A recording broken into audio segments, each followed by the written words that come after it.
Ladies and gentlemen, welcome to the Musician's Mentor Podcast. I'm your host, Travis Mark, and it is officially our fourth season. So welcome to 2025. We've got some incredible guests lined up, starting with my first guest of the year, the one and only Miss Victoria Theodore. Victoria is a pianist, music director, singer, songwriter, producer, composer, best known for her time working as a touring member with Beyoncé as well as Stevie Wonder. She's now heavily involved in music theatre as well as many other things which we talk about during the course of this interview. She also has her own project called EnSPirits. There's a link in our show notes for you to check that out. All in all, just a fantastic energy. I feel like it comes through, so hopefully you feel that too. Make sure you check out all things Victoria Theodore in our links. While you're at it, don't forget to please leave us a rating or review. It really helps us continue to get great guests for you all. And additionally, please don't forget to check out our affiliate partnership with the lovely folks over at Soundbrenner. We're going to jump straight into this interview. Ladies and gentlemen, the one and only Victoria Theodore.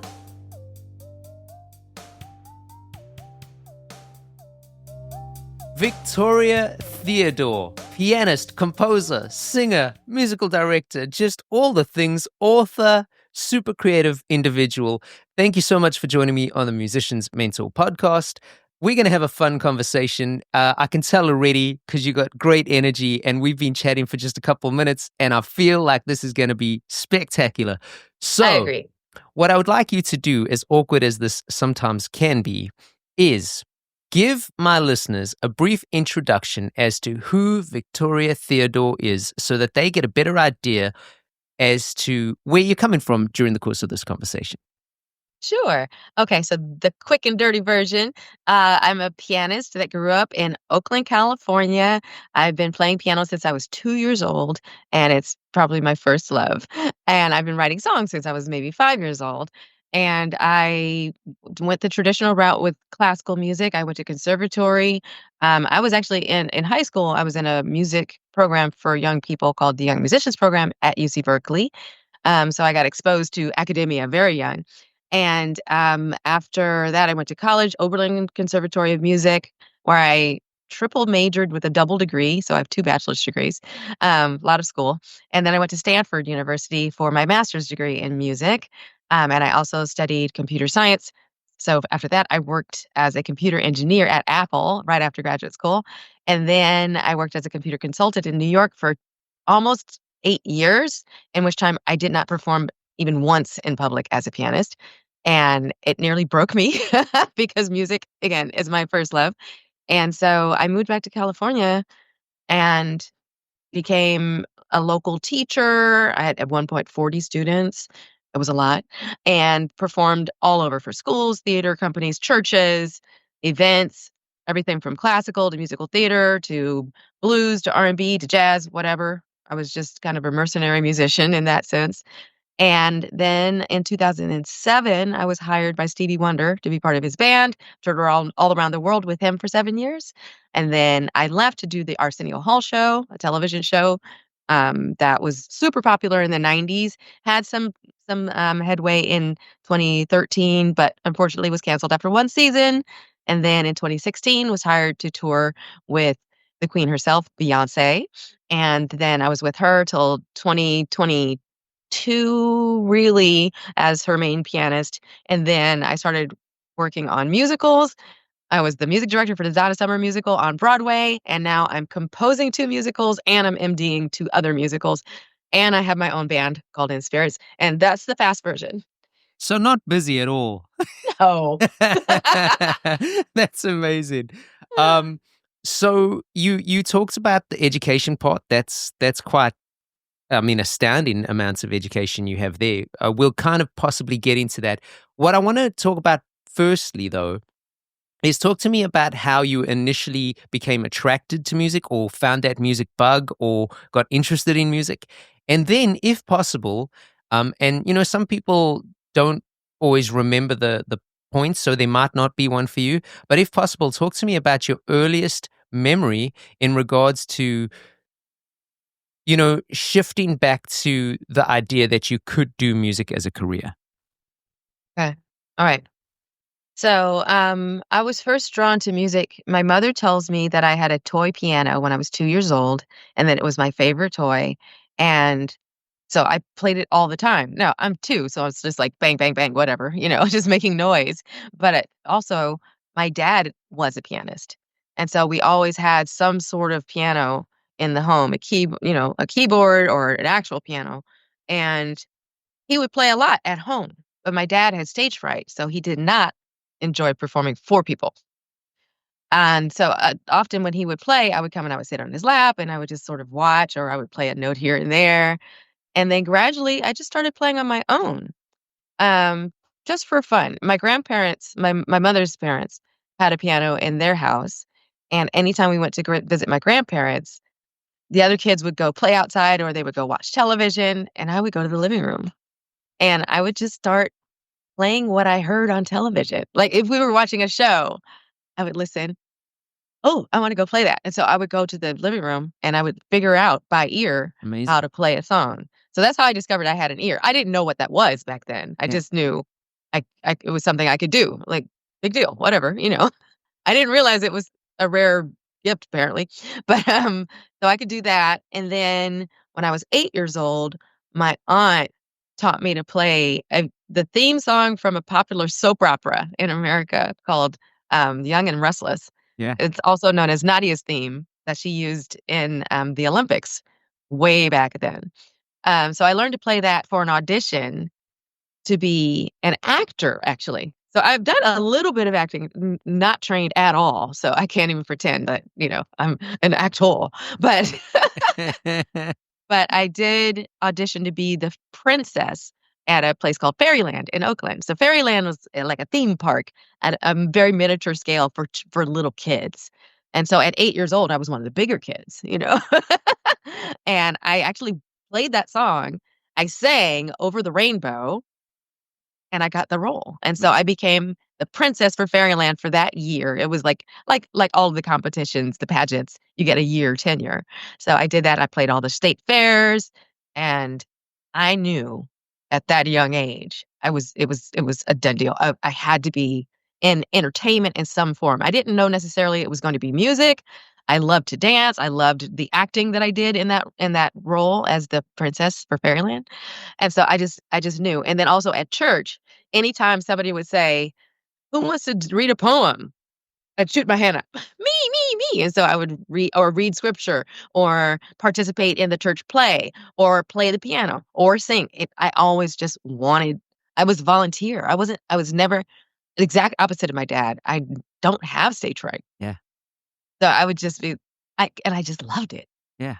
So, but I still didn't start taking piano seriously until I was 11.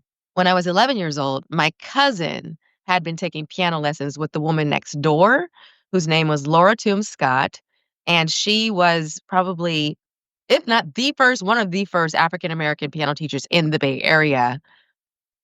She was in her 80s when I studied with her, so she was probably born in, like, 19 or 1890, Uh, something like that. She was an old lady when I met her, and my dad actually took piano lessons with her when he was a kid, so it's wild, right? yeah.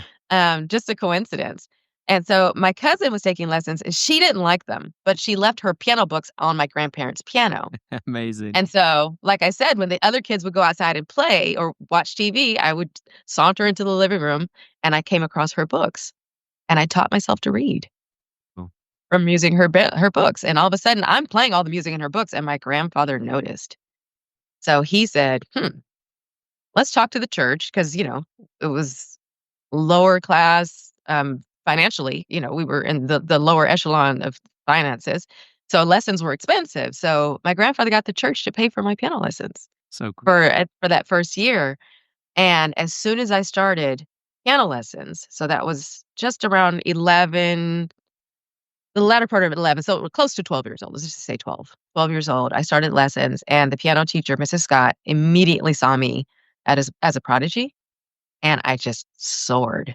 I just took to it like a fish to water, just like, yes, this is my place. And I loved it. I Yeah. loved it. Yeah. So 12 years old, there was no looking back. I knew that and also for my actual 12th birthday, my dad took me to see the African American pianist Andre Watts at the Paramount Theater in Oakland. And I watched him playing, and I just declared then I wanted to be a classical pianist. And, at 12, I didn't even know what that was really, but I wanted to do that. I'm such a big believer that, like, this sounds all arty farty, I suppose, but I really think if you're open to it, if you let life kind of take you and you embrace it, often you find these paths that sound like you're just so meant to be there. I mean, all these little coincidences, like figuring out the theme tunes. Oh, my cousin left her book here. All these kinds of things. It's like, and I think, and again, I know a lot of people don't feel this way, but I think that it's like, I feel like all that stuff happens, and like you were just open to letting the universe do its thing, and I think that's wonderful. Because like Yeah. as I get older, I think that like so often we spend time trying to swim against the current, right? Oh, I don't want to do that. I'm going to do this. And like, it feels like you're just constantly always struggling. It's like, it doesn't have to be that way. Sometimes just go with the current, So that is amazing, man. Yeah. Okay. So here's a more loaded question. Okay. We shoot forward a little. I see you've spent time living in New York, San Francisco, Los Angeles, a few places here and there from what I read. Talk to me about your overall experience networking, if you want to use that word. And if possible, tell me how you personally keep connections if/when moving around to different residencies or locations. Yeah, that's a good one. I don't think anyone's ever asked me that specifically. Uh, it's tricky because obviously every time that you move, you're reestablishing community, right? It's just part of it. So another what I just have to admit, just by grace, I have been given a lot of gifts. And one of my other gifts is the ability to make friends easily. I just do. And my niece is just like me. I mean, just both of us can just show up anywhere. And when we leave, we've got 20 new friends. So cool. So it's wonderful. And I appreciate it. And I actually know people who don't have that gift and they do struggle. So I have huge empathy for that. Um, so given that it's a natural gift, all right, what can you do about that? It just is. Now, just for the context of people who don't necessarily have that gift or who haven't honed it, because I think any gift that you have or anything that you want to develop it's possible to develop, right? If you put the time and intentionality into it. So what I do is I walk into every room with the intention of bringing light to it. That's my goal.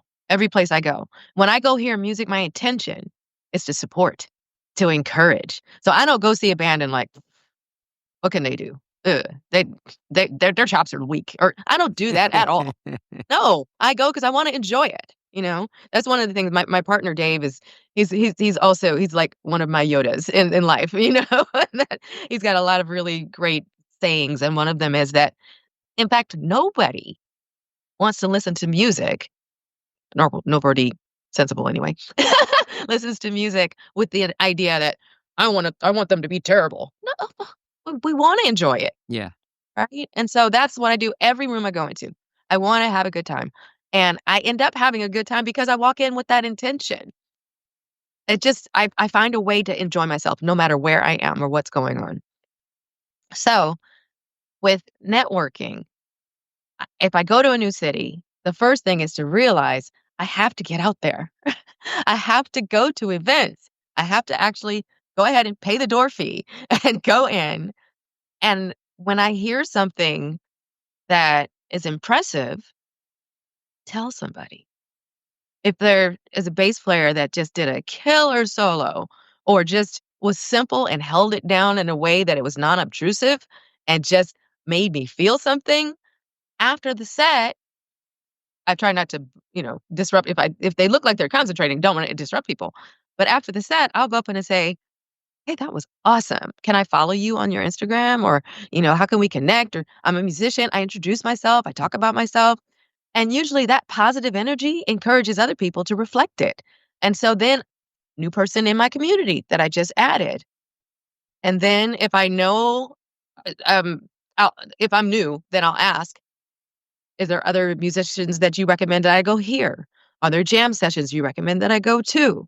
You know, schools that I can go and connect with to maybe talk about my teaching skills, talking to people, Yeah. right? So I just really am open to talking to people and not afraid to at least say hi. Because what's the worst that can happen? They can say, "You suck. I hate you. Bye." Okay, well, that's not about me. Yeah. That's them. So I'm not going to let that bother me, Yeah. right? And nobody does that. Yeah. When you come with good energy, people are generally appreciative, especially artists, right? Because we put our hearts out there, we put our vulnerability out there. So when someone comes and is expressing appreciation for that, ah, it's magic, Yeah. right? So it's been for me a wonderful way to develop community by just going and being genuine. And that's the other thing, genuine. I don't fake. Like if somebody does a terrible job, because we all have those moments when we perform Oh, yeah. and oh boy, that was a bad one. I don't go and like, that was the most amazing thing ever. Why would I do that? Yeah. And we both know, then you feel like a faker and nobody likes that. But I might go and say, hey, I enjoyed being here tonight. It was great to meet you. Thanks for the music. And then they'll say, yeah, it wasn't my best. I'm like, hey, I still enjoyed myself. Yeah. You can acknowledge it without putting them down Exactly. and without being fake. So there's ways to be genuine in all circumstances. And I find people always appreciate it. So that's what I did in the Bay Area. That's home. So it was like built in. And just being kind of a prodigy meant that I was often on television. I was often interviewed for newspapers. Back then, they didn't have podcasts, but but for fundraisers, I was the little kid that would try it out. That would then play Liszt or Chopin. Because who's impressed by a 14-year-old who can do that, right? I mean, come on, Then Yeah. I was thinking I was cool hitting drums at that age. Absolutely, it was cool, I'm sure it was. But that's that and so I from that, people got to know me. So, like, at my schools, at junior high school and in high school, I was the pianist. Yeah. And everyone knew me for that because I was playing for all the assemblies, all the performances, it was always Victoria. So, like, in the yearbook, everybody was just like, "This is gonna be a star," like, it's been my whole life. So, great. But then when I get to be a grown up, nobody cares about prodigies when you're a grown up. It's just like, "Yeah, whatever, there's a thousand of them." Right? Yeah. Not only prodigies, but also people who weren't necessarily prodigies, but did the work. Exactly. And now you're all on par. So it doesn't matter at that point. But what does matter is how you present yourself. Are you still working diligently to maintain your skill set? Are you a cool hang? Oh my God, I can't express how important that is. So important. Don't be a jerk. Yeah. Don't be a horrible person. Yeah. Be a cool person that's open-minded and open and listening and absorbing and willing to grow. And those things I find open all the doors. Couldn't agree more. Couldn't agree more. In fact, to touch on something that you briefly kind of alluded to, I sometimes wonder how some of these really just mind-blowingly talented kids on social media are going to, I don't want to use the word cope, but I wonder how they're going to transition into adulthood once they realize that maybe they don't get the attention that they were getting as, like, I don't know, a 7-year-old doing just a mind-blowing whatever solo in a clip, and you're getting these going viral each time. Yeah. I wonder. I look forward to watching some of their journeys. I follow a bunch of them on Instagram, and like, Yeah. I really do. I wish nothing but the best for them, but I do wonder if they're going to be able to capitalize on the numbers into adulthood, or if it's going to be just they're just another adult doing music. You still do that Right. music thing, like, it'd be interesting to know, Oh, that phrase alone is so painful. So Oh, many. man. My two favorites are, you still doing that music thing? And you know what you should do? You should go on America's Got Talent. You're like, Oh, Yeah. I should totally do that. Thanks, bro.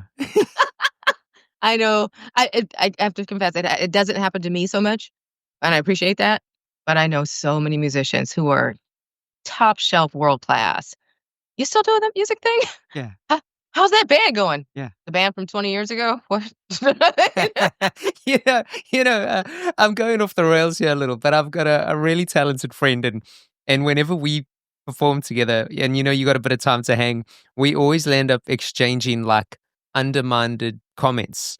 Like these back-ended comments that like people give you, like for example, like how's your little band doing? Or man, Oh, you're exactly. a pretty good singer for a pianist. Like things like that, or like someone will watch you like a hawk, and this has happened to me, so I always find this story quite funny.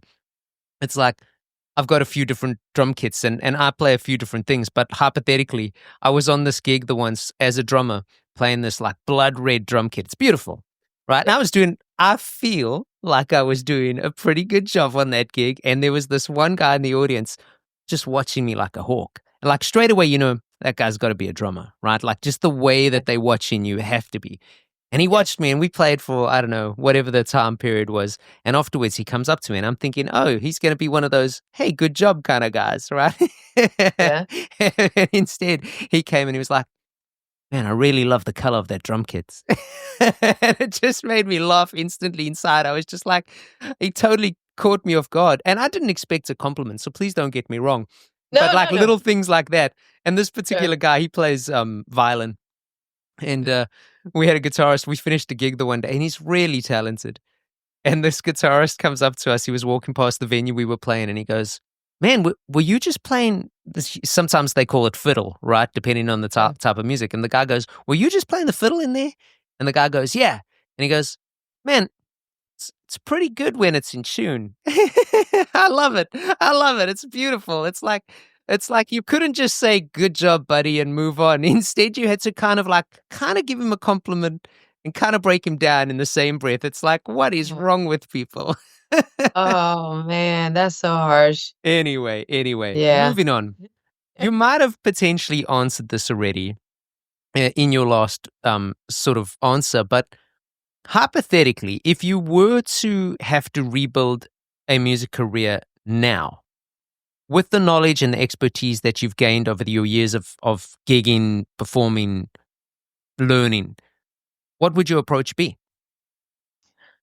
Well, I would say that I feel like I'm doing that actually in real life because my most of my career has been in support of celebrities, right? And playing their music for them in support of their vision. Um, and that's great. And I've had an amazing career and I love it. I love all of the experiences that I've had. It's truly mind-blowing and at some point I need to write a book about it because it's surreal. It was a dream. However, at a certain point, I had to come to the realization that in the end, I was the help. And I felt like I have more to say as an artist, as a creative. And so I decided to walk away from supporting celebrities on a grand scale. I still do little things here and there. Of course, if any of them call me, I'm happy to help how I can. But I now have my own thing. And so, in that sense, I am starting over because I'm reintroducing myself as an artist, as a creative, and not just an accompanist, which is what I've been. I shouldn't belittle it. It's not just an accompanist, as a world class accompanist, which was wonderful and I still enjoy. But I write songs, I arrange, I compose, you know, and people don't know me as that yet. So what I'm doing is, one, I'm doing the work. Like I said, I'm co-composing 2 musicals. And I have my band with Dave Tweedie, EnSPirits, where we write the music, we do the music together, we do the songs together. Um, and so I try to book dates. I've been successful with booking 3 international tours so far. We did Italy and Germany the first time, and then we did Scandinavia the second time. The third, time was actually, no, I've done 4. Third time was Europe for 2 months, and then this year we did Abu Dhabi, Dubai, and Japan, and started doing a little bit of the state. So we did a little bit in Texas, a little bit in Los Angeles, a little bit in the Bay Area. And so now just trying to figure out how do we book even further so that we can get more people to hear our music. We actually started the band in 2019, and we were gonna have a tour in 2020, and of course, the world went crazy, so we didn't, and we sat on it. But then when we started to actually we kept playing and making music at home, like we did and during the pandemic, we did an online show every day for an hour.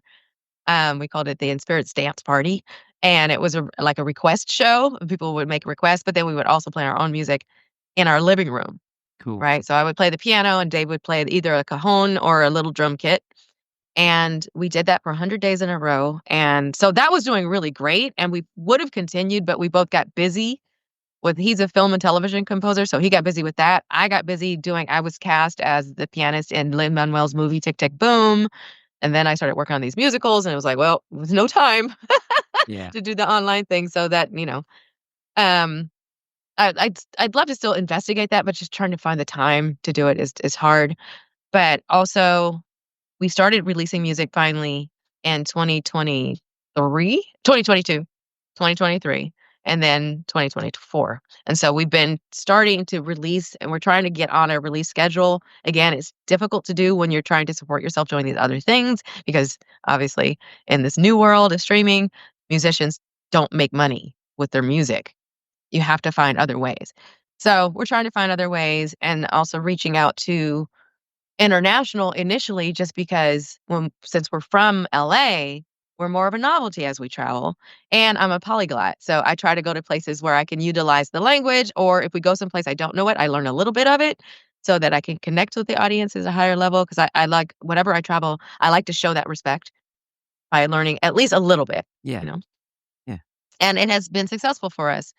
So that's what I'm doing. Writing continually. We rehearse as much as we can in our studio downtown so that when we go and tour, we have a solid show to be able to share with people. And then on social media, just trying to promote as much as we can. And we're both terrible at it, but it's been getting a little bit better. Our numbers are abysmal, but we're trying to figure out how to grow. My goal this year was to get to 500,000 followers because if we do that, then we can book higher level places Of and course. ideally get more people to come to the show. Because when people do come to our show, people love our show. We get the best feedback. It's not just lip speak. It's not like, oh, that was nice. No, it's, oh my God, we love it. They're screaming. They're singing along with us. That's They're cool. dancing every single time. So we have a thing, Yeah. but we're independent. So there's no label backing us. We're working musicians, so there's no, $40,000 budget for promotions and we don't have any of that. So we just have to find other buses. So if that answers the question, that's Totally. And there's quite a few things that I potentially want to segue. Um, but my mind's kind of going all over the place. So I'm going to try and do the things that I think are more important first, and then potentially come back to a couple of things. okay. Firstly, you briefly touched on touring there, international tours just with your own projects. I know you have tons of experience working with people like Stevie Wonder doing tours and Beyonce doing tours and just a host of tour knowledge. So if you wouldn't mind, if you have any road/tour survival tips, Yeah. could you share them? And what I'd like to potentially delve into are not just from a physical or look after your gear point of view, which, if you have those, it's wonderful, but also from a mental aspect, because, I know that you can go out of your mind a little, especially on long tours. You miss the comforts of home. I think I heard a dog pitter-pattering around there, so you miss your dog and you miss those kinds of things. It's like, what do you do personally to just stay sane? Right. Yeah. Yeah. So when I first started touring with Stevie, I had 3 dogs. They were Shiba Inus. They've all passed away since, Sorry. because dogs don't live long enough, unfortunately. But they were my babies. And I would have family members take care of them, because I was gone for a long time.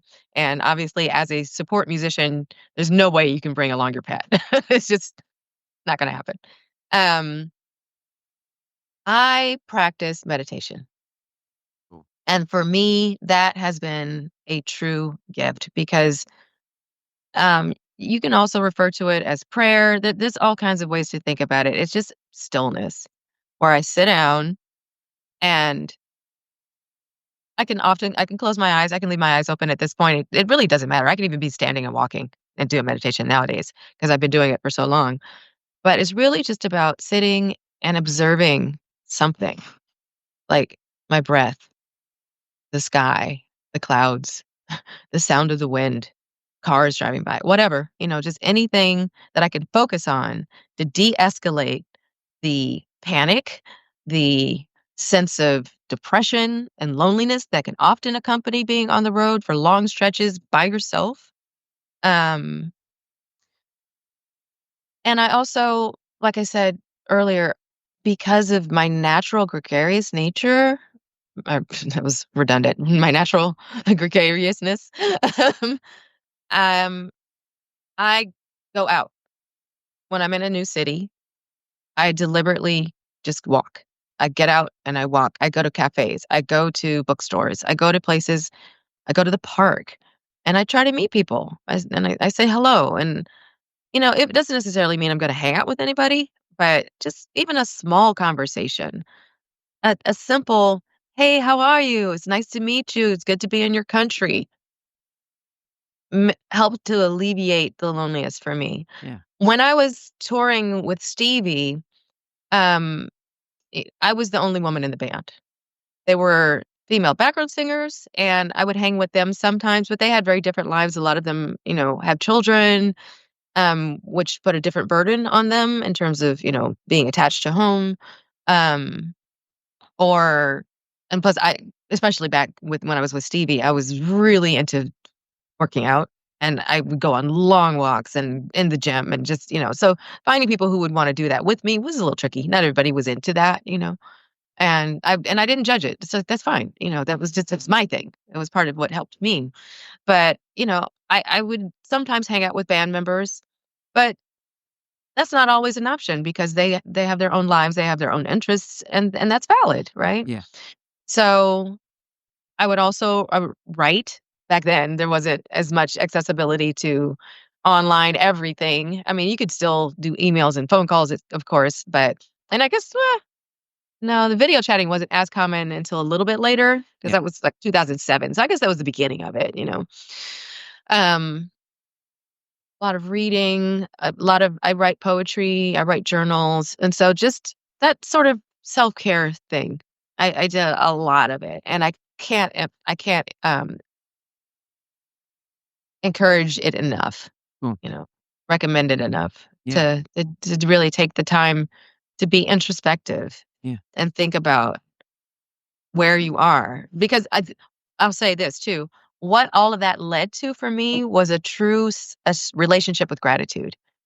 To Awesome. be really grateful for and of course, I mean, I was with Stevie, so of course I'm gonna be grateful, my goodness, but it's still easy to lose track of it when you're in a hotel room in Scotland and it's cold Yeah. and it's rainy out and you're by yourself and everybody else stayed up late, but you get up early because 'cause you're a nerd and you're by yourself, So That's so it awesome. could be tricky, so finding those spaces where you can really learn introspection and gratitude is Yeah. important. That's so cool. Yeah. Um, among your many musical accomplishments, I saw that well, actually, you've spoken about it briefly as well. That you've been a musical director for numerous Broadway shows and are now Mm. doing some composition for Broadway and all that kind of stuff. Um, I know nothing about that world, so tell me firstly what that title involves, like a musical director title on Broadway, and secondly, if there's any listeners that might be interested in exploring such a career, what would you suggest they do to start getting into that world? Sure. Okay. So the role music director is basically the person who and lately they've been dividing it into two roles: the music director and music supervisor, right? So often the music director, if we just think of it as a singular entity, the music director is the person responsible for everything music to do with the show, right? Other than composing it. So they take the composer's music and then they have to teach it to the actors, the cast, to make sure the cast can translate the composer's intentions onto the stage so that they're singing it with the right emotional content, the right dynamic, the right tone, the right articulation, and all of that. That's the responsibility of the music director, to manifest the vision of the composer Mhm. through the bodies of the actors, the cast. That's the primary role. Often the music director is also the main pianist or lead musician if it's not a pianist, bassist, drummer, it could be any of those, but they're generally going to be the lead, making sure that the band also is manifesting the vision of the composer, Okay. how it needs to be. So if it needs to be grooving, it needs to be funky, then that's what it needs to be. If it needs to be classical and light and feathery, then that's what it needs to be. So that's the music director's job. And often the music director is also conducting, though you can also often have a music director and a conductor be separate people. So that it depends on which show it is and what the burden and how much is involved. Like if there's like 30-piece orchestra, you probably want to have a conductor in addition to a lead pianist who's going to be music directing and doing all the teaching. But then you also sometimes have the music supervisor that is then in charge of making sure that that's usually going to be more of a contemporary music where it needs to sound like hip hop or it needs to sound like reggaeton or whatever it is. And so the music supervisor then hires the band members or is in control of making sure that the music director is supported in all of the roles, making sure that all the sheet music is right, working with the copyists, the people who are actually creating the sheet music, the music contractor, the person who actually does the literal administrative hiring of the band. Oh, wow. So the supervisor is more in control of more of an administrative role than an actual on the ground, hands on the keys musical role. Yeah. Right. So that's like a simplified Yeah, version like a of nutshell, yeah. nutshell. So for people who would want to be involved in it, my first suggestion is watch and or listen to as many musicals as you can. Become literate in the genre, right? So go back and listen to the masterworks by Stephen Sondheim. There's soundtracks of all of this. The videos are a little harder to find. There are a few resources. I think one of them is called Broadway. I don't know, so I won't say. There are plenty of resources, is what I'll say. I can't remember the names of them, but there are places that you can go and rent videos of actual productions to be able to watch the show. But you can just listen to get a sense of, well, what is this world? And there's a whole range, right? From Music Man to Funny Girl to West Side Story to Company to Hamilton to In the Heights and just, Yeah, tons, yeah. Frozen, Lion King. There's tons and tons and tons. So if you want to be in it, listen to multiple times all of the biggest hits, all of them. And if you have time, listen to the ones that weren't hits, and really just get steeped in the world. Because if you want to work in the world, you need the language, Yeah. and you gain that language from understanding what it is and reading books too. Right? Yeah. Like Stephen Sondheim has a book called "Finishing the Hat." Read that. There's a movie about Leonard Bernstein. That's a really great one too for talking about West Side Story. There's programs that university programs have that specialize in musical theater. So if you're an academic and you want to study it that way, that's a wonderful way to study, but also to create the networking and connections that you will need Yeah. to step in, right? There's also resources online such as Maestra Music, which is an organization dedicated to helping provide a platform for women and non-binary people to at least create awareness about their existence, right? Because traditionally musical theater has not been open to people who are different. Yeah. And so organizations like Maestra and Muse are helping with that. And so You can list your name. That's actually how I got involved with my first musical that I'm composing, Marion. They found me on Maestro Music, and it was kismet and a wonderful alignment and serendipity that we've came together and created this wonderful show. So you can get involved in those. There's other platforms as well. Just become active.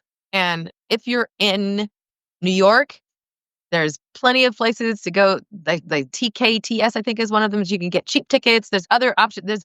Do your research online to find out how you can go see as many shows as you can as possible. When the show is over, wait at the stage door. Say hello to the music director. Get to know them. Say, I'm a fan. I love what you did. I would love to follow you. Don't be obtrusive. Don't be like, can I have your phone number? No. Be polite. Be patient. But it goes back to networking, right? Yeah. See the show. Get to know these people. Follow their work online. Do your own work. And then when you're ready, I would love it if you would check out what I'm doing if you have time. Yeah. And that's a big thing. If you have time, these people are busy. Music directing, musical theater is insanely time consuming. Yeah. So if someone doesn't get back to you, it doesn't mean they don't want to. That they're trying to ignore you. It may be that they're not sleeping. Yeah. Yeah. And they literally. The word patience there, that's strong too. Just patience, man. It's Patience. a waiting game, Yeah. some of this, it's Absolutely. Yeah. And when the timing is right, it's for you, it'll be for you. Exactly. In the meantime, you do the work. Exactly. There's no excuse for not doing the work. You have to do the work, and do the work because you love it. Don't do it because you expect anything. Yeah. Don't, because what I told you earlier, Dave has a million little phrases that I absolutely love. And one of his other phrases is, you can't think that, don't confuse activity with achievement. Just because you're doing something doesn't mean it's any good. Yeah. Just because you do something good doesn't mean it's right. Just because it's right doesn't mean anyone's going to love it. So you do it because you love it. Period. Full stop. And everything else? Yeah. The self-entitlement that a lot of people project is quite astonishing, because sometimes you go like, it's nobody's job to tell you how great you are. And we're living in quite a, everybody's showing off constantly because of social media. Whether you want to think of it as showing off or not, I suppose, is debatable. But essentially, that's what we're doing, right? We're putting all the best parts. Oh, look at this, look at this, look at this. And, right. And depending on the individual, it's like it's becoming harder and harder. I don't really know how to phrase this, but there are some incredible people out there. I mean, everyone's incredible to their own point, of course, but I notice sometimes that some people can be doing something mind-blowing.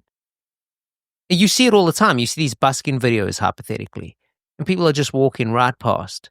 It's like nobody owes you any compliments, or, that you're not owed anything. So to your point, if you can just be happy doing what you're doing for you and then let things happen, but like you say, work, then that's the best way to do it. Because if you think that you're owed, oh man, you're on a bad path. Yeah, and it here's the thing, it will not work out for you. That's just the thing. Yeah. I remember I went to see Dave and I went to see Joshua Bell, the violinist, at the Hollywood Bowl a couple of months ago, and we were both brought to tears. Wow. It was extraordinary. And I remember a video of Joshua playing in a subway in New York and everybody walking past. I've seen that. And like so powerful, right? Like it's exactly it. Like, talk about extraordinary. He is literally of the quality of musician to bring other musicians to tears. Okay. And people were ignoring it because they were, living their lives, which is fine. But imagine if he was like, I'm quitting because nobody appreciates me. I was like, what? No, it was just not the right place. It also goes to show how we've become so affected by, we basically listen with our eyes now, right? Like if we see somebody's popular and they've got the numbers, the average person just goes, I like that because they've got 3 million followers or whatever, versus somebody who might have 3 followers and just be incredible But Yeah. oh no, it can't be very good. It kind of goes back to what we were talking about earlier. Like how's your little band doing? It's like there are some incredible, inverted commas, little bands out there that are just mind-blowing. But I think a lot of people don't explore that anymore because they'll happily go pay, insert a astronomical number for a ticket price on something and not go pay $5 to go watch a local act because they think that that local act is no good because they're playing in such and such a place. It's interesting to me, I don't think it's necessarily that they don't think it's any good.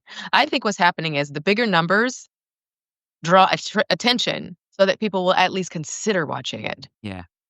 It's Just because they watch it doesn't mean they're going to like it, though. Yeah. And so there's plenty of people who have millions and millions of followers that could have, if they were better, could have even more millions. But they maybe have millions because they're pretty. They maybe have millions because they're controversial. Or they maybe have millions because whatever it is about them resonates with the viewers. Exactly. So it's not, and all of those things are valid. So it's just not, I don't want to disparage people's attention. It goes to where it goes because of some reason, you know? And so for the musicians who have the smaller numbers, and I'm guilty of this too, if they don't have the numbers, I won't necessarily listen because it may not be good. Eh, but sometimes I'm surprised. I watch the video and I'm like, oh my gosh, this is wonderful. And then I follow them and I'm number 4. Yeah. You know? And then they blow up and you're like, I was there from the beginning, man. That's right. Oh, that's happened for sure. I've known so many people I've known them since I've known Zendaya since she was 8. Wow. I met Gabby Wilson when she was 13. Wow. Kehlani when she was 11. Man. Chloe and Halle. Yeah. When they were 14 and 16. It's just mind blowing, and all of them are like superstars, Massive. Now, right? Every Massive. single one of those people. So yeah, it's incredible to watch the journeys, of people that it can happen. It can happen, and the thing that's in common with all of them is they work hard, they love what they do, and it's like that, and it just compounded from there, What was I trying to say? My brain just went. Well, you mentioned the word journey there. Talk to me about what you feel or what you have found to be the hardest part about taking a creative path as a career/journey for you. Ooh. The hardest part is the financial side because nobody pays you to practice. Nobody pays you to make your music, And it's like, okay, that's just the nature of capitalism, but it doesn't make it any easier, right?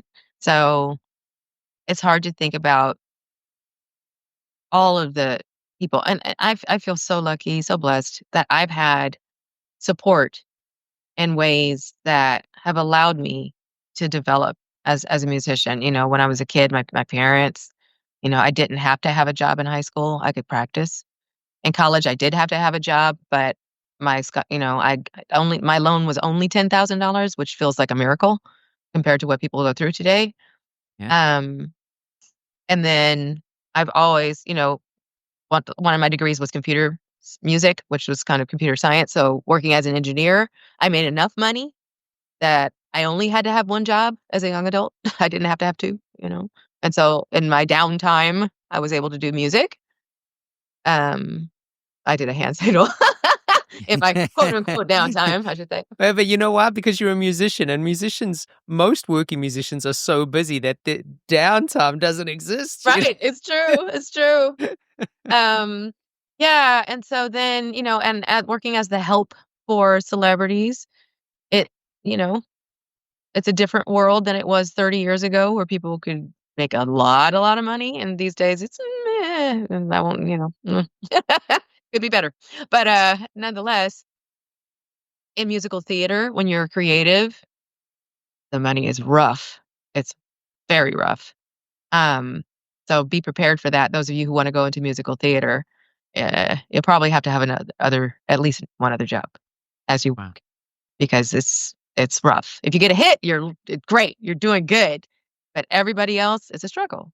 So that's probably the hardest thing that, that in America, at least, the arts aren't subsidized. And I know so many wonderful artists who have to go and do other things. Like everybody has to support themselves, right? At least in Yeah. capitalism. So it's not like you don't want to whine about it, but you just think about what beauty could be birthed into the world if they had time, if they didn't have to worry about eating and a place to live. Um, but what I don't know what the answer is in capitalistic society. So that's Yeah. where we are. Um, I would love to see more patronage, like back in the olden days of classical music. The great composers had patrons, and it was in royalty, but don't want that necessarily. But the idea that regular everyday people can be patrons is wonderful. And there's platforms like Patreon, which I do have. My Patreon does exist, and I have some amazing, wonderful people who help me. I've got friends who are also on there who are able to sustain a full-time creative career with the help of their patrons, which is beautiful. Yeah. And I also participate in that I'm a big believer in charity and helping others. And so I contribute I'm a patron to some artists um and organizations, just because I like to do what's right. I like to do what's kind and considerate and supportive. So more of that in the world would be great. I appreciate those that do, but I encourage those who haven't to the degree that they could. Right. Yeah. So that's probably the hardest thing for me. Everything else is magical. The fact that I get up in the morning and play music, that I get to get up after every morning. I like to start. I talk about my day a little bit, right? What you Of think? course you can. Okay. So I generally get up and I do some form of meditation and stretching. And then I move into practicing piano. Then I usually work out, get dressed, and then I practice piano and voice. And then I get into composing. And at some point during the day, I may have a student, um, or into the evening, maybe have a gig, right?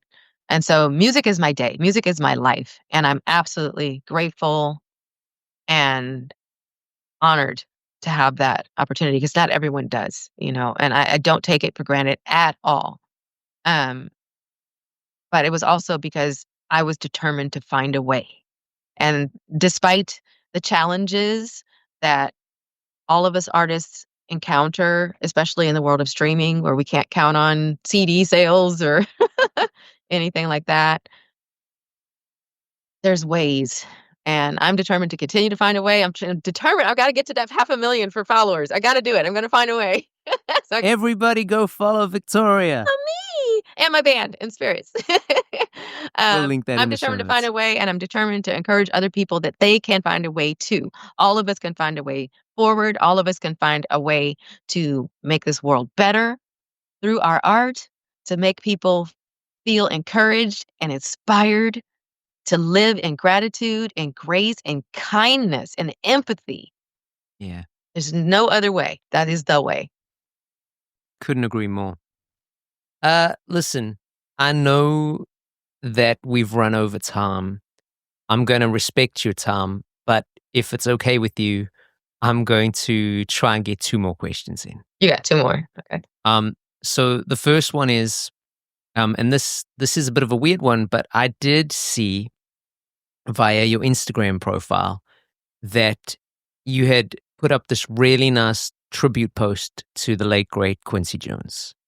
I was a massive, massive, massive Quincy Jones fan, and I was just wondering, so I suppose this is really more for me than the podcast, but I was kind of wondering if perhaps he was kind enough to share any sort of insight with you about music or music careers, and if so, would you be willing to share that with us? Sure. The conversations that I had with him were wide ranging. We actually talked a lot about languages because he's a polyglot. He was a polyglot. Um, but with music, the thing that stood out for me from him specifically was what I mentioned earlier, that you do it for the love of it, period. There's no other way. You can't do it because you think you're going to get rich or famous or because you're going to get accolades. You do it because you love it and you let the music guide you. There's no other greater honor for an artist than to be in the service of the art. Have to agree. And then, Victoria, last question. What do you feel has been the best piece of advice you've either ever received in regards to having a music career, or if you can't think of a piece of advice in that regard, what do you think is something you've learned along your journey that might serve as good advice for somebody starting theirs? Wow, that's a good one.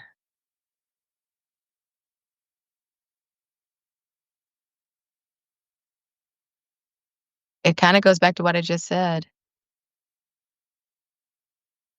You have to go inside, be introspective, and ask yourself if there's anything else that you could do that could make you happy. Because if that's the case, do that because music's that hard. But if there's nothing else and music is truly your calling, then you give it your 100% and you do it with love. That's it. Amazing. Very powerful stuff. Wonderful energy. Loved your energy. Thank Just you. keep that. Never lose that. That's amazing. Awesome. Victoria Theodore, thank you so much for your time. I wish you and your band and all of your creative projects nothing but the best. As usual, I'll put all of your relative links in my show notes. But until we potentially meet or talk again, nothing but the best, and thank you. Thank you so much. It's been an absolute pleasure.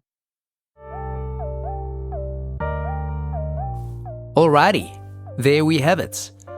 First episode of 2025 done. I wish you all an incredible year ahead. As usual, if you want some help or guidance with your band or your career, please drop me a DM or reach out to me via the website, musicians-mentor.com. Make sure you check out all things Victoria Theodore related. Her links are once again in our show notes. My name is Travis Mark.